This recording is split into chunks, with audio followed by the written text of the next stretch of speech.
manantitra ny araba mba ampiararitsoanareo tompolasy tongovavy ary manasa ihany koa anaraka ny vaovao eto amin'ny fahitalavitra MPS. Raha ny vaovao farany dia ny amin'ny faritra loatra iny ny Flot national ny antoko Tika Madagasikara Andriamatoa Marc Ravalomanana miaraka amin'ny rodiben'ny Mpanangana ary dia tanàna maro no nalehany tamin'ity androany ity. Anisan'izany tao Mery Mandroso, Andrebakely, Andilamena, Ampasika, Morarano, Ambodivoara, Ambovory, Ambohitrandriamanitra, Tanambe, Ambojanahary, Ambohitrarivo ary Amparafara vola. Fa mamaraparana ny fampelezakevitra amin'izao fotoana izao ho an'ny candidat solombavambaoaka tolotry ny team K25 ao amin'ny boriboritany fahadimy misy an'ny fetra sy naina izany dia teny ambatomaro izy ireo tamin'ity androany ity nanohy an'izay fampelezakevitra sy fandresen-dahatra ny mpifidy androtsaka ny vaton'ny team K25. Lorette Berton no mitondra ny vaovao sary ny Tahiry Niaina. Iray andro mialohany faradoboky ny fampielezakevitra mitohy hatrany ny fitetezana tokantrano ataon'ny kandidat'ny team K25 ao amboriboritany fahadimy. Tao anatin'ny fokontany Ambatomaro no nanaovana izany, izay sady nanamafisa ny kandidat fetra Ralamozafimbololona fa tsy misy afa-tsy ny lisitra tarihiny ihany no mitondra ny fanevany team K25 amin'izao fifidianana solombavambahoaka izao. Laharana fahaefatra no misy ny kandidat natolotry ny team K25 tarihiny fetra loha lisitra sy inaina lisitra faharoa ao anatin'ny bileta tokana. Ety Ambatomaro indray ny kandidat laharana fahaefatra natolotry ny Tika Madagasikara nakatao président Ravalomanana fetra sy inaina manao ny fampelezakevitra. Mahafinaritra midinidinika ety satria azo lazaina hoe quartier anisany be olona ety ny fokontany ety. Jery tsirairay izany mandondony isam-baravarana manatona ny mpivarotra sy ny mpandalo izahay resy lahatra ny maro ary resy lahatra izahay fa andresy satria nentina ny hevitra voafono anatin'ny manifesto kasika an'ireo namana teo aloha izay nanangana fikambanana hafa ary misandoka ao K25 ka eto izay dia manao antsoavo hoe mitandrina isika malagasy fa ny sasany ary mbola tsy député akory dia mamitaka mbola tsy député akory dia mamitaka ka nahoana zany rehefa député ny Tika Madagasikara dia atoko manana rafitra ary atoko manana fitsipika ka mitandremy isika maiza mifidy fidio ny laharana fahaefatra kandidat natoko Tika Madagasikara ary hany nahazo ny fankatoava amin'ny Flot Ravalomanana. Ny vahoaka ampy izay ny fandrebirebena ny saim-bahoaka na avy aiza araka ny teny koa dia hoe tsy hananana havana tsy hanana namana na raha-pirenena ka na iza mamitaka na iza mampiororo aloha andeha ny fifidianana madio sy malalaka dia ho hita eo ho tsarainy ny fifidianana. Vonina tanteraka ny kandidat fetra sinaina ary ny mpikatroka team K25 ao boriboritany fahadimy hiatrika ny fifidianana amin'ny alatsinainy ho avy io ary nanamafy fa ilaina sady manandanja lehibe ny safidy ny olom-pirenena tsirairay ka tsy tokony ho kamo anefa ny adidiny androtsaka ny vato ho an'ny kandidatny team K25 amin'ny alatsinainy 7 Mey. Fidio laharana fahaefatra kandidat natolotry ny Tika Madagasikara fetra sinaina ao amin'ny bileta tokana laharana fahaefatra fidio laharana fahaefatra dia manentana antsika ihany koa ho avy hifidy azakivy marina hoe tsy nifanaraka tamin'ny eritrerittsika ny vokatra tamin'ireny fifidianana filoham-pirenena farany teo ireny nefa na izany naty zany araka ny fiteny ny ale no azy fa mino isika ary resy lahritsika fa nyretono atsika ka dia manentana atsika tonga avy mifidy fa atsika nyretono ary anana maro anisy itsika mba ho balance araka ny teny mihira ny vody ao amin'ny hira ho balance tsy mety mantsy raha ohatra ka sady mpilalao ianao no anendriko tsara dia aloha isary fanona aloha isy balance aloha ifandanja dia androsy le firenena. Amin'ny 17 ny volana Mey avy zao fidio ny kandidat avy amin'ny antoko team K25. Ho an'ny kandidat solombavambaoaka tolotry ny team K25 ao amin'ny boriboritany voalohany lisitra tarihany Maître Antitra Razafimanatsoa dia noteteziny avokoa nandritra n'izay fotoana ny propagande zay ny fokontany 420 tao amin'ity boriboritany voalohany ity ary tamin'izany no nahitany ny fahorin'ny vahoaka ary dia mazava loatra fa dia hoentiny eny Tsimbazaza izany maharary ny vahoaka izany ary zay no mahasolombavambahoaka azy. Ho an'ny rapitsy kosa dia carnaval lehibe no hoentin'ny candidat solombavambahoaka tolotry ny team K25 ao amin'ny boriboritany voalohany eto amin'ny tanàna izany. Dia ho arahantsika ny momba an'izay vaovao tanteriny Fidy Andretsoavana sariny Tahiry Niaina. Nofaranana teto Antomadinika Lalamby sy ny manodidina ny fitetezana ireo fokontany 420 tato anatin'ny fampelezan-kevitra. Tsy natao tombo sy hala fa notsidian'izy ireo avokoa ireo fokontany rehetra ireo. Mbola nisy niverenana aza no nietetanimponina ny fanomezana fahafampo azy ireo momba izay mety fahasahiranana ilaina fanampiana maika. Rampitsoary dia karnaval lehibe no hamaranana ny propagandy ho an'ny maître Yantra sy ireo prailisitra aminy ary anasana an'ireo mpiaradia rehetra ihany koa. Siainga eo Ambojatovo izany amin'ny folora maraina sy odina manerana n'Antananarivo voalohany ary faranana amin'ny kianja Rafalimanana eo Ambodiny Sotry. Eto amin'ity toerany Lalamby sy manodidina zany no marananay ny fitetezana ny fokontany 420 nandritra nyity fampelezan-kevitra ity.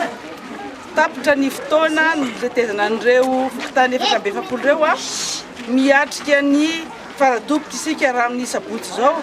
Ny rapitso sy rafakapitso dia famerenana izay toerana izay tokony hivererana sy fizarana izay zavatra nangatanan'ireo olona ireo.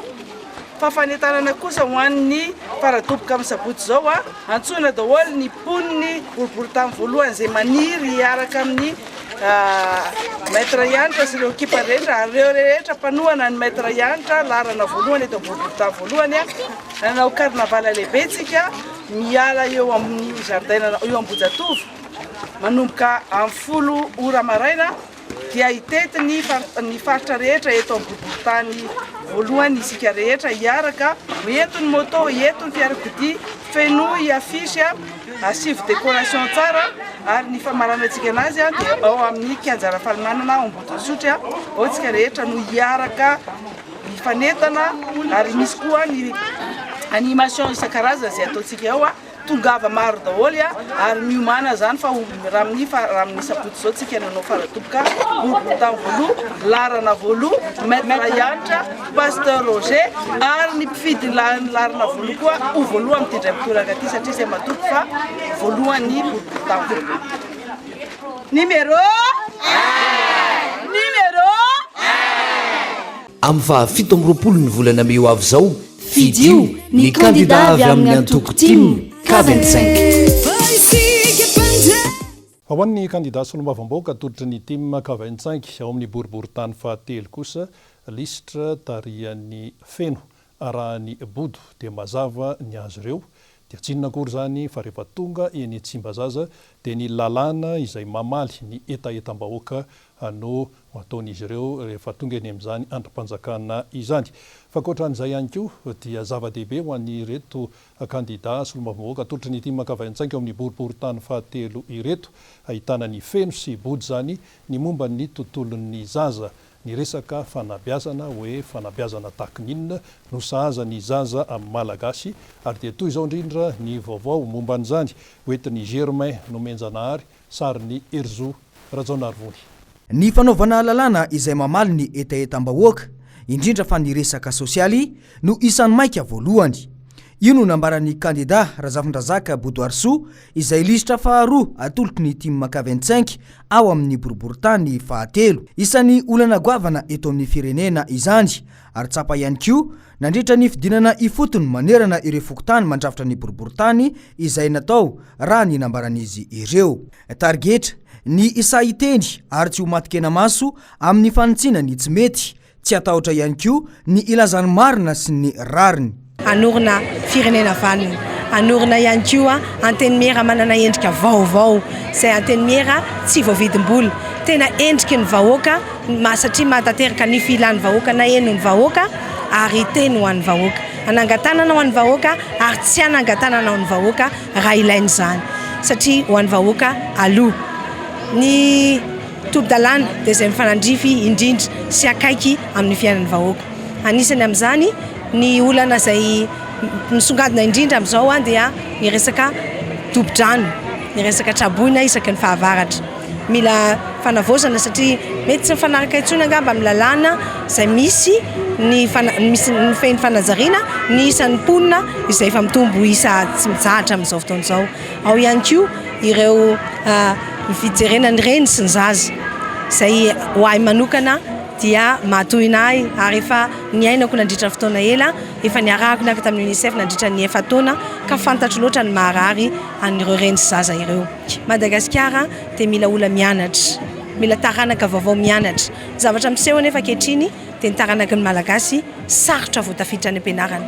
No amafisiny nandritra ny fidinana ifotony izay nataon'izy ireo androany fa solombavam-bahoaka hiady ho an'ny tombotsoa ny vahoaka malagasy izy ireo ary targetra ny anao podro. Fa ankoatr'izay dia no amafisiny ihany koa fa zava-dehibe ny fifandanjahan-kery eto amin'ny firenena. Ho an'ny firenena iray manontolo ty fidio ny candidat rehetra izay atolotry ny tiako Madagasikara K25. Ny antony tsy mety ny manjaka tokana. Ny manjaka tokana dia tsy misy arofanina. Ny tsy fisiany arofanina no mahatonga ny berioka. Alaim-panahy olombelona isika, tsy misy tanteraka na iray azy.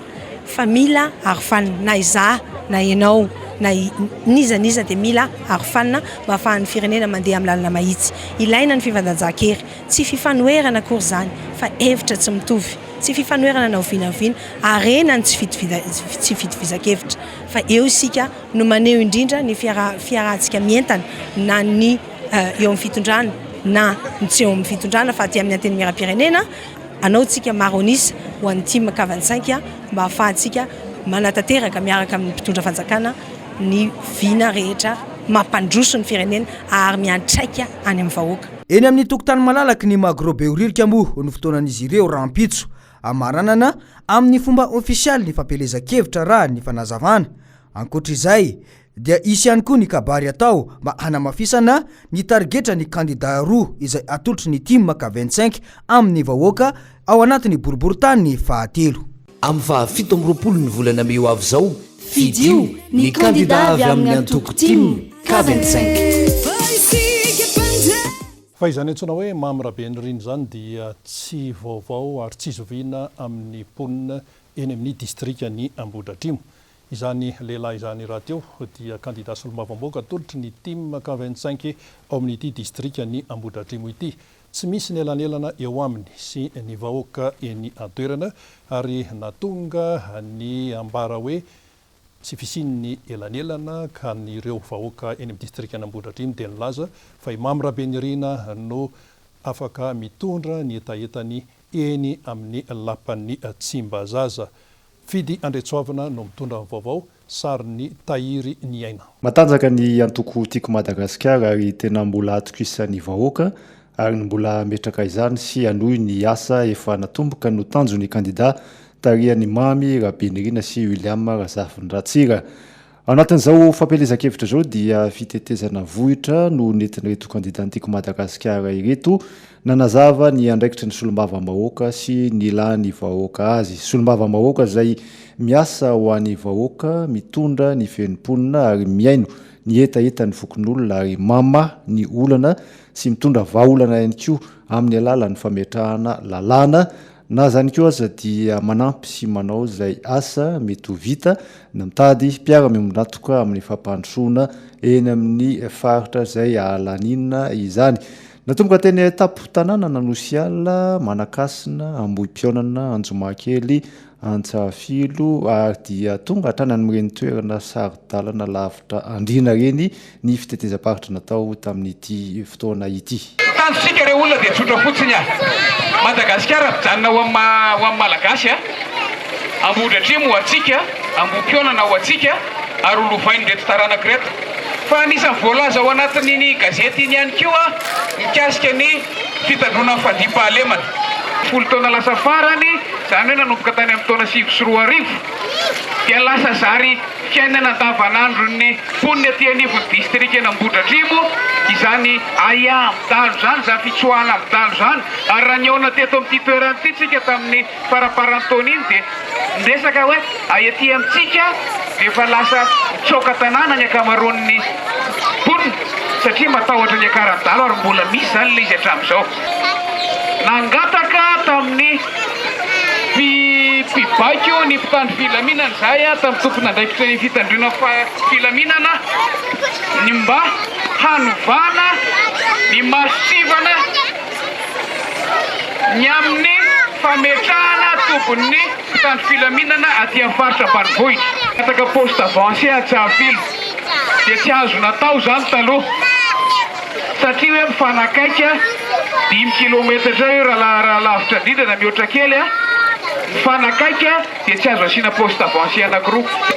Za tena niady mafy na folo za mbola be ny tanàna zany na za efa député teo amin'ny antenimieram-pirenena miteny mihitsy hoe aoka re mba hovaina io mba hampirindra ny asan'ny solombavam-bahoaka sy ny filan'ny vahoaka eny fotony.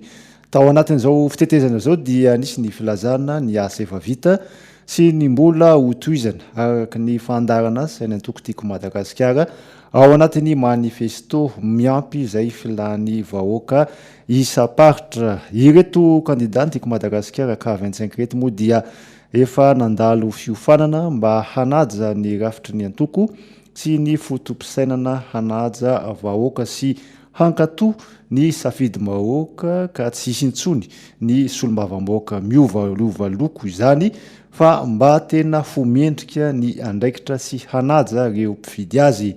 Nefa rehefa mandeha izahay any amin'ny toerana marobe izay nalehanay tato anatin'ny district Ambohidratrimo izay misy fokontany eo amin'ny 720 sy 300 eo. Teo aloha ny ampy any tamity dia efa hitanay daholo ny akamaroany vitsy isany tsy hitanay.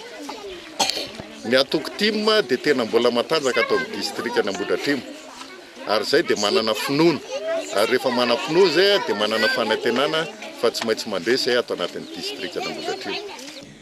Tokana ny candidat atolotry ny Tima K 25 izay nahazo ny tsodrano tamin'ny filoha mpanorona marika Ravalomanana eto amin'ny district ny Ambohidratrimo dia ny listra tarihan'ny Mamy Rabenirina izay efa vonina sady mbola vonina hanompo vahoaka sy hanohy ny asa efa natomboka ka mendrika ny hitondra ny feon'ny vahoaka sy hofidinina solombavam-bahoaka. Afatra ho ampifidy dia zao fa ity fividianana solombavam-bahoaka ity kosa dia atsika ato anatin'ny district ny Ambohidratrimo ary tatsika mazava be mahitsy fandresentsika tamin'ny fividianana farany teo dia verina fotsiny ren'le valim-pividianana teo reny zany hoe samy mamerina ny safiditsika tamin'ireny fotoany reny isika dia ho tony fanolitsika dikany ho lantsika.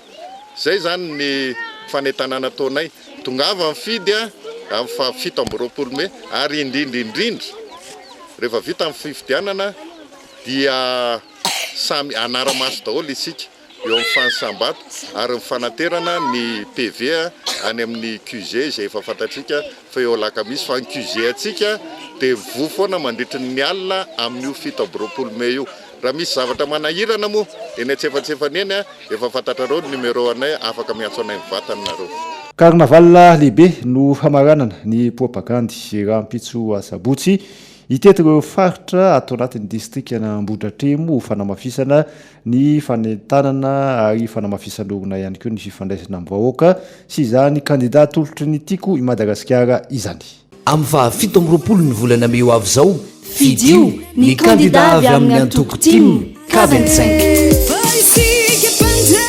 Fa ho an'ny candidat solombavam-bahoaka atolotry ny Tima K25 ao amin'ny boriboritany fa efatra kosa dia tsy izy zany fa i Rambosalama Emilien dia nanamafy izy tamin'ny fandalovany tao an'Nosy Mahavelona tamin'ity androany ity fa izy ihany no candidat solombavam-bahoaka atolotry ny Tima K25 nahazo tsodrano tamin'ny filoha national ny tiako Madagasikara zany Remato Marika Ravalomanana satria hita eny rehetra eny fa misy ny misantoka amin'izay resaka izay ary dia noentanina ny olona ny amin'ny androtsahana ny vato ho an'ny candidat solombavam-bahoaka atolotry ny Tima K25 amin'ny alatsinainy satria ny candidat atolotry ny Tima K25 no azo antoka. Germain no Menjanahary no mitondra ny vaovao sary ny Erzo Rajaonarivony. Solombavam-bahoaka iady ny tombotsoan'ny vahoaka tsy kosomaso anisy tsy mety eny anivony antenimieram-pirenena ny candidat atolotry ny Tima K25 ao amin'ny boriboritany faefatra ny kolonely Emile Rambosalama izay mitondra ny larana faefatra. Ny polina teny amin'ny fokontany Ankazoto Anosy Mahavelona no nanoizan'izy ireo ny fampelezan-kevitra androany izay nifototra tamin'ny fifampiresahana isam-baravarana na ilay antsoina hoe porte-porte. tokana ny tanjona hoy ny kandida dia ny fanaovana lalàna izay mamaly ny etaetan'ireo mponina amin'ny faritra iva raha eo ihany koa ny fanaraha-maso ny asan'ny gouvernemanta mba isy vokany tokoa amin'ireo mponina izay tokony isitraka izany. Fijerena ifotony a zay fanomezana ny asony feo amin'ny vahoaka ny fanomezana amin'izao satria raha tsy midi ny fotony ohatran'izao ianao a tsy mahafantatra ny fahorin'ny olona mianjady amin'ny vahoaka raha tsy mitakosokosona amin'ny olona oatra amin'izao ianao a tsy mahafantatra hoe inona ny mampalelo ny vahoaka ety a ary raha tsy miaraka amin'ny vahoaka ohatran'izao ianao a tsy mahafantatra hoe tsy mitondra vahaolana hoe inona ny vahaolana hoentina aty amin'ny fokontany aty. Tsy vitan'izany ihany fa raha malala mifahatrana amin'izao fotoan'izao a dia misy zany a ny nofikena ny tampihavanana zay noentin'ny kandida Rambosalama Emiliana Larana Fahefatra zay natolotry ny atoko tim zay ny any kandida tokana anazy ny tsodrano ny président Valomanana fizarana vary ho an'ny fokontany aty ny Anosy-Mahavelona zany kely atao hoe zay nofikena amin'ny tampihavanana zay fa la atao hoe le fianakaviana le tena zay adin'ny tena fahoriana tena mafy mihitsy zany no zarana zay vary zay. Misy matsy aty no misoloky mamafy lainga ary mampisavorivory vahoaka fa milaza fa izy ny kandida tim dia tsotra be jereo ny posteur eny aminareo ka raha misy sarin'ny président Valomanana mandray tanana azy dia iny ihany no fa rehefa tsisy an'izay dia olona fisolokiana ka mampitandrina amin'izay satria sao vao fitaka ny olona. Ankoatr'izay dia isan'ny mamafisy ny nandritra ity fotoana ity fa ny lista izay notarihiny ihany no kandida tokana izay natolotry ny tim ka 25. Misy mantsy ny kandida izay manao fampelezan-kevitra eny amin'ity toerana ity no milaza fa nahazo todrano avy amin'ny filompanorona ny antoko dia Andriamatoa Marc Ravalomanana izany. Tsika tanora jereo no avy ny zanakitsika tamin'ny androndron'ny président Valomanana tamin'ny 2000 teo mbola nianatra tany amin'ny EPP za tamin'izay classe de 8e 17005 ny fram nalohan'ny ray aman-dreniko tamin'izay. Zay mitondra 50 dia minambary ao ampianarana tamin'izay. Tamin'ny 2013 ny mpianatra ny zanako tany amin'ny EPP fa mandoa 125 000 francs dia manentana antsika rehetra zany indrindra fa itsika tanora mahaiza misafidy re dia jereo no avy ny ao aoriana fa za dia maty ny rendrarendra kely dia tena lehilahy matahotra an'Andriamanitra sy tena manao asa amin'ny fotoko manentana antsika zany mba hifidy numéro 4 eto amin'ny boriboritany Fahefatra fa izy ny mahavita azy zany lehilahy zany mahavita miditra anaty elakelan-trano nefa mbola vahaolana nilatsaka ho député maika fa rehefa lany izy alaolana ho antsika vahoaka ary tena hita mihitsy fa izy zany no mahany olona antsika manentana antsika eto Anosy-Mahavelona zany mba handrotsaka ny bulletin eto Kazotoa Anosy-Mahavelona mba handrotsaka ny bulletin numéro 4 amin'ny latsinainy ho avy zao fa tsy handisy fanantenana antsika ny député Rambosalama Emile dia olony fo marina izy ary tena mijery ny etaetam-bahoaka ety amin'ny tanàna amin'ny faritra iva ka manentana antsika rehetrarehetra zany mba hifidy ny larana Fahefatra amin'ny 27 ho avy zao ary tsy hanary fanantenana antsika izy rehefa tafapetraka somatsara eo amin'ny toerany fa hanampy antsika tanteraka amin'ny etahitantsika rehetrarehetra. Zay tompoko no etahitaneva dia mirary soa mba hifidy daholo tsika rehetrarehetra amin'ny 27 ho avy zao. Sotra tompoko. Betsaka ireo neslahatra amin'ny kandida ka milaza sy nanome toky raha eo ihany koa ny fanentanana ireo namana fa ny kandida mitondra ny larana Fahefatra ao amin'ny bileta tokana izay atolotry ny tim ka 25 any no vahaolana ho an'ny boriboritany Fahefatra.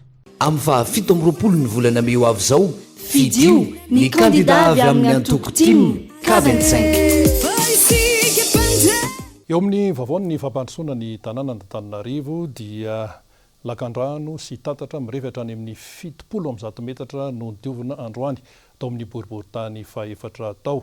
Tsy maintsy diovina ny tanàna ary zay alafinjavatra zay dia fa toromarika ombeny ny ben'ny tanàna na Antananarivo renivohitra Ramatoa Lalao Ravalomanana. Noro fitiavana no mitatitra amin'ny vaovao sary ny Tahiriny Aina.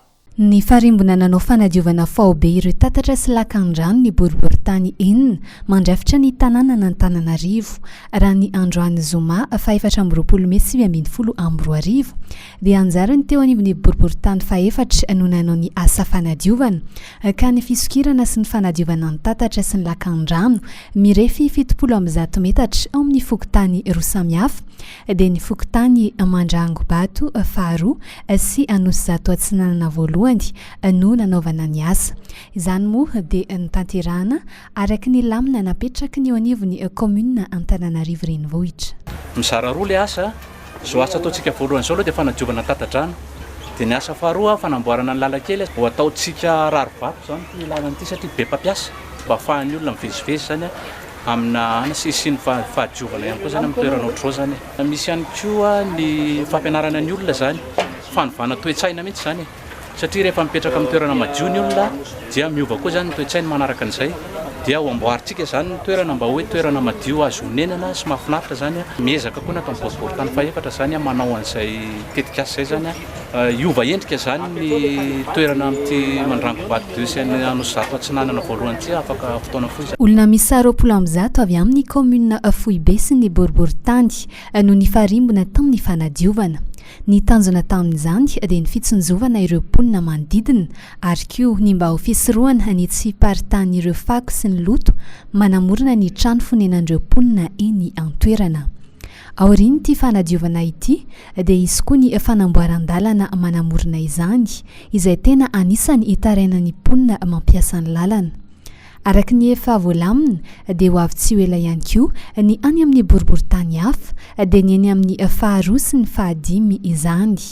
Marina trany fa ity lamina ity dia anisany vinany be ny tanàna Lalora Valomanana ananana tanàna madio sy mirindra. Eo amin'ny vaovao sosialy mbola eto anivon'ny commune Antananarivo renivohitra ihany dia maro ny olona noho ny fahasahiranana no tsy mahavita manao ny didipoitra ho amin'ny ankizy zany ho an'ny zanany noho izay fahasahiranana izay. Natsapan'izany ny teny amin'ny boriboritany fahaenina teny ary dia nanantanteraka didipoitra faobe. Lorette Berton no mitondra ny vaovao amintsika. Zazalakely mahery ny 20 no vita fora zaza faobe ny Zoma maraina 4 ny volana May 2024.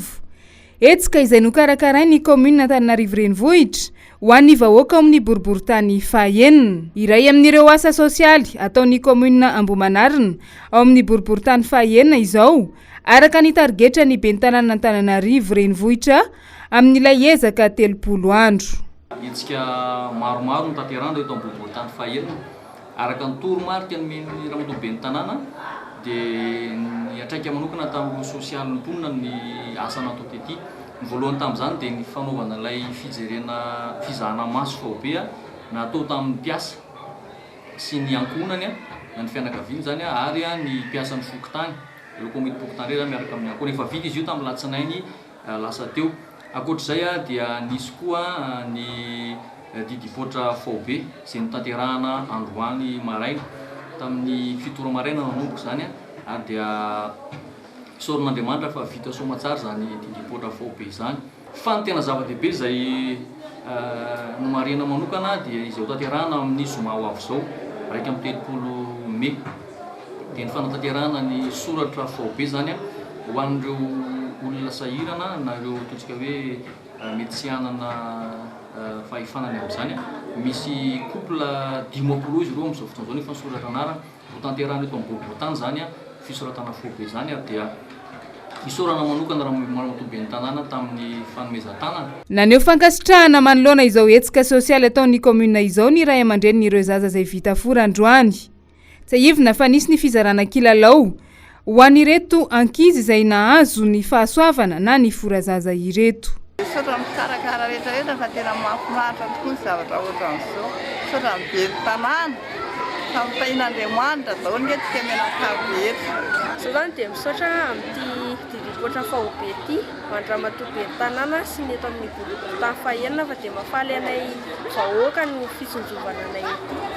Dia misaotra an'Andriamanitra koa fa vita didipoitra somatsara zany. Misaotra betraka ny izay mikarakara ity ty dipotra ty zany a dia misaotra amin'ny maire izay mpanohana rehetrarehetra e. Anjaran'ny ankizy kely no nahazo ireny tombontsoa ireny tamin'ity azoma fa 4 ny volana Mey ity. Ho toy ny izay hetsika sosialy ataon'ny commune Antananarivo renivohitra izay dia amin'ny zoma fa 30 ny volana Mey ho avy izao kosa no hanatanterahana ny fisoratana faobe ho an'ireo tokantrano izay sahirana tsy afaka manao izany. Ho an'ny any amin'ny tanàna Ambohimanarina iny ihany dia mpianatra avy amin'ny klasy 7 tamina sekoly fanabeazana fototra hatrany amin'ny 17 no nomena fampitaovana tamin'ity androany ity ho fanampiana zany anireo mpianatra ireo ary dia ny solitena ny ben'ny tanàna n'Antananarivo renivohitra tamin'izany fotoana izany ny talen'ny kabinetra ny fiadidiana ny tanàna n'Antananarivo renivohitra. Laurette Berton mitondra ny vaovao amintsika.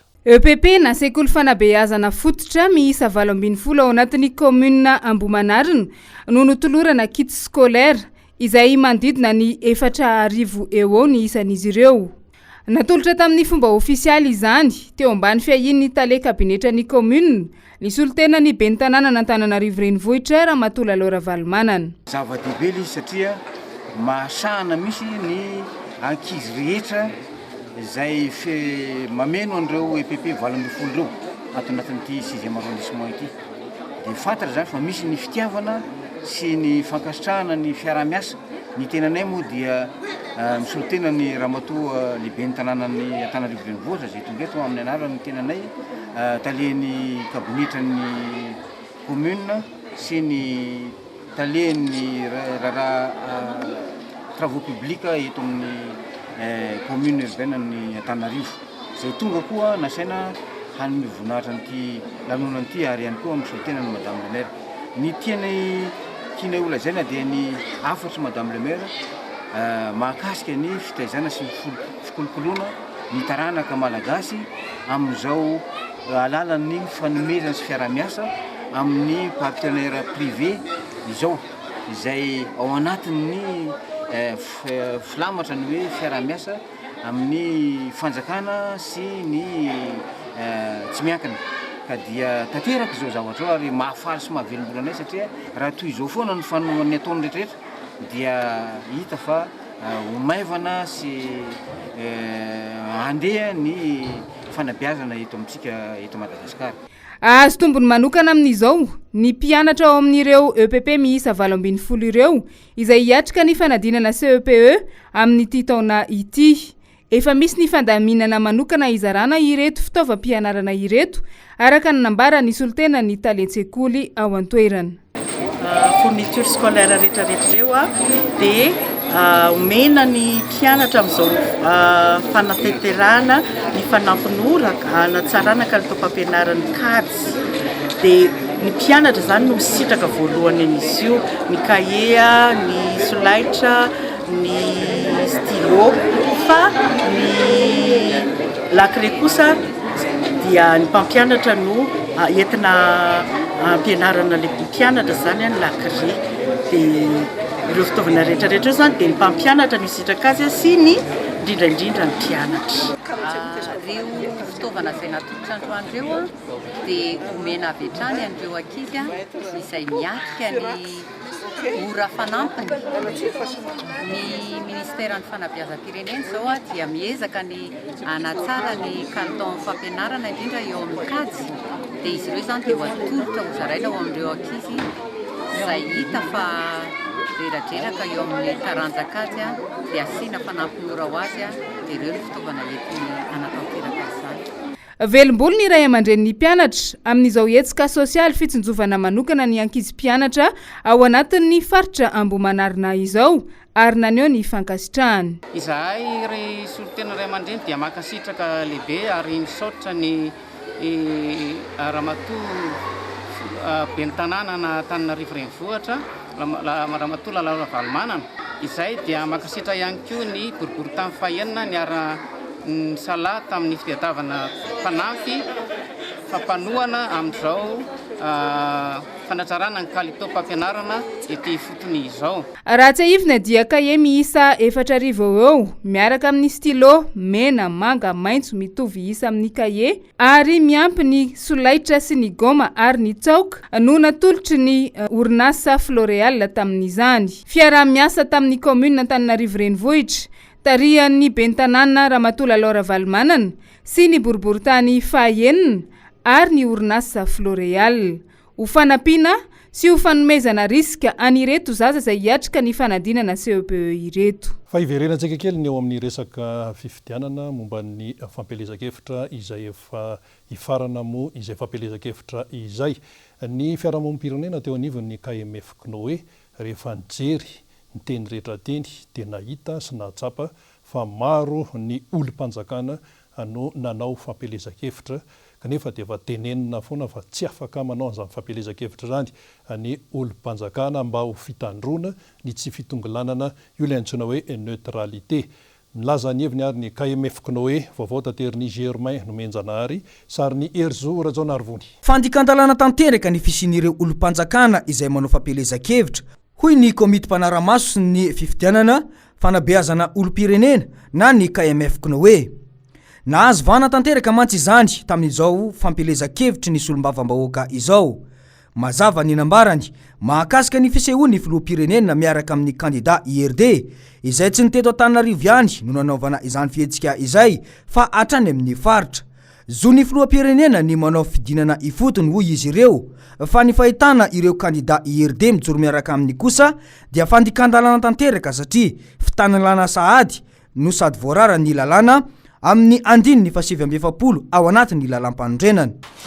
Tsikatra ihany koa fa tsy voalaza ny voalazan'ny lalàna izay mandrara ireo mpiasa-panjakana rehetra na sivily io na miaramila sy ny mpiasa ao anatin'ny efitra ara-panjakana ary ny vondrom-paritra itsinjaram-pahefana izay feheziny didy amanandraikitry ny tsy fiandanina na ny koa ny fitozona.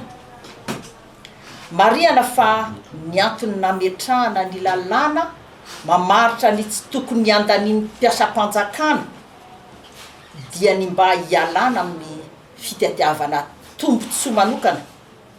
Anisan'izany ny fampiasana ny fananana iombonana sy ireo fitaovam-panjakana. Ny vahaolana amin'izany dia tsy misy afa-tsy ny fanajana ny lalàna velona ihany izay hanamafy ny fitokisan'ny olom-pirenena.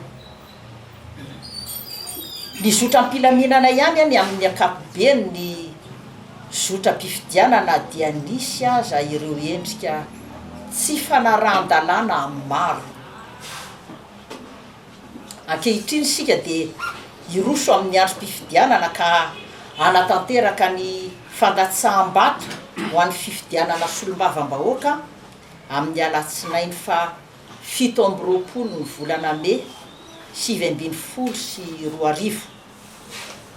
Koa entanina isika olom-pirenena rehetra ifidy haneo ny safiditsika ankalalana ary koa ho safidy voahevitra sy ho tompona andraikitra no ataotsika amin'izany. Nisy moa ny fanambarana izay nataon'izy ireo androany teny amin'ny foibe toerana etsy Antanimena mahakasika indrindra izay fandikandalana miseho eto Madagasikara izay.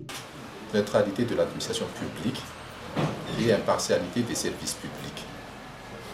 Hoe hatraiza no fanajana an'izay tsy fiandanina izay eo amin'ireo olona izay manana an'ilay ataontsika hoe fahefa-pitondrana na ny puissance publique.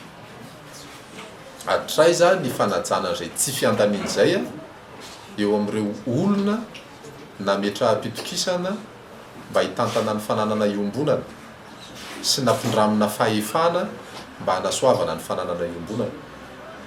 Satria raha ohatra hoe trano-mpanjakana, birao-mpanjakana, na ohatra hoe fiaram-bahoaka, fiaram-panjakana no entina manohana mpirotsaka fidiana A na B na D dia tsy mety izany zavatra izany. Ary raha ny lalàna izany lalàna mandraran'izany tsy izahay eto alohanareo no hanao an'le lalàna fa ny anteny mera-pirenena no nanao an'io lalàna io. Ny fidinana ifotony ataon'ny filohan'ny repoblika dia rariny loatra amin'ny mahafilohan'ny repoblika azy, ary raha tsy manao an'izay izy dia tsy hita mihitsy ho inona ny mahafilohan'ny repoblika azy. Fa ny fiarahany amin'ny pirotsako fidiana mampanontany tena eo amin'le tsy fiandaniana, neutralité le resahantsika. Le neutralité azo zaraintsika roa, neutralité active et passive. Tsy miaraka amin'ny olon-drehetra ianao dia neutre ianao passivement neutre. Fa azo atao ihany koa midina antsehatra izy mandeha eny anivon'ny fiarahamonina izy dia tokony ho antsony avokoa ny pirotsako fidiana rehetra dia voapirofo ilay neutralité active. Dia raha ny sosikevitra avy ety amin'ny KMF Kno fanabeazana olon-tena zany izay dia mampirisika ny filohan'ny repoblika mba hidina eny anivon'ny fiarahamonina mihitsy. Fa miaraka amin'ireo pirotsako fidiana rehetra fa tsy amina pirotsako fidiana voatsonga satria filohan'ny repoblikan'i Madagasikara izy ary filohan'ny malagasy ray manontolo. Efa milamina avokoa ny fiatrena ny asa manomboka ny alatsinainy izao raha ho an'ny KMF Kno manokana.